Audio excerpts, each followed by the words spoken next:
കുറേ വർഷങ്ങളായിട്ട് അറിയും. ഞാൻ ഐക്യരാജ്യസഭയിൽ പ്രവർത്തിക്കുമ്പോൾ ജനീവയിൽ അദ്ദേഹം സൗത്ത് കമ്മീഷൻ്റെ അധ്യക്ഷനായിട്ട് ഞങ്ങൾ ആദ്യം നല്ല പരിചയപ്പെട്ടു. അത് കഴിഞ്ഞ ശേഷം അദ്ദേഹം ഫൈനാൻസ് മിനിസ്റ്റർ ആയിരിക്കുമ്പോൾ അത്ര ഞാൻ UN-ലായിരുന്നു, അദ്ദേഹം സർക്കാരിലായിരുന്നു. പക്ഷേ ആൾ പ്രധാനമന്ത്രിയായ ശേഷം എല്ലാ വർഷവും ഐക്യരാജ്യസഭയിൽ വരും. ഞങ്ങൾ എല്ലാ ദിവസവും എല്ലാ വർഷവും കാണും. അതുമാത്രമല്ല ഒറ്റയ്ക്ക് ഇന്ന് സംസാരിക്കാനുള്ള പല അവസരം കിട്ടി. പിന്നെ അദ്ദേഹം സോണിയാഗാന്ധിജിയോട് എന്നെ രാഷ്ട്രീയത്തിൽ കൊണ്ടുവന്നത്.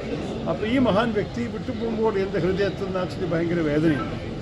അതൊഴിച്ചിട്ട് വേറൊരു കാര്യം പറയാനുള്ളത്, അദ്ദേഹമാണ് ശരിക്കും നമ്മുടെ രാജ്യത്തിൻ്റെ സ്ഥിതിയെ നോക്കിയും സംരക്ഷിച്ചതും.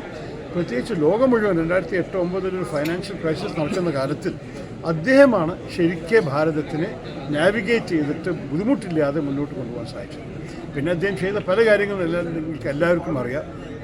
പക്ഷെ അദ്ദേഹം ഒരു എക്കോണമിസ്റ്റായിട്ട് മാത്രം കാണണ്ട. ലിബറലൈസേഷനും എല്ലാ വിധത്തിലും നമ്മളുടെ രാജ്യത്തിൻ്റെ വളർച്ചയും അതൊക്കെ ചെയ്തു. പക്ഷെ അത് മാത്രമല്ല, അദ്ദേഹത്തിൻ്റെ മനുഷ്യത്വം, എന്തൊരു വലിയ മനസ്സും വലിയ ഹൃദയത്തോടെയാണ് വിഷയങ്ങൾ മനസ്സിലാക്കിയത്.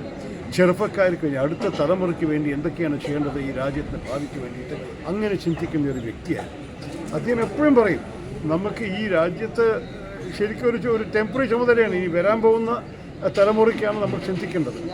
എല്ലാ വർഷവും 10 ലക്ഷം ആൾക്കാർ, 10 മില്യൺ ആൾക്കാർ, അർത്ഥം 1 കോടി ആൾക്കാർ എല്ലാ വർഷവും BPL സ്റ്റേറ്റസിൽ നിന്ന് അവർ പോവർട്ടിയെ ക്രോസാക്കി വരും. അത് നമ്മുടെ മൻമോഹൻ സിംഗിൻ്റെ കഴിവിൻ്റെ കാരണം മാത്രമാണ്.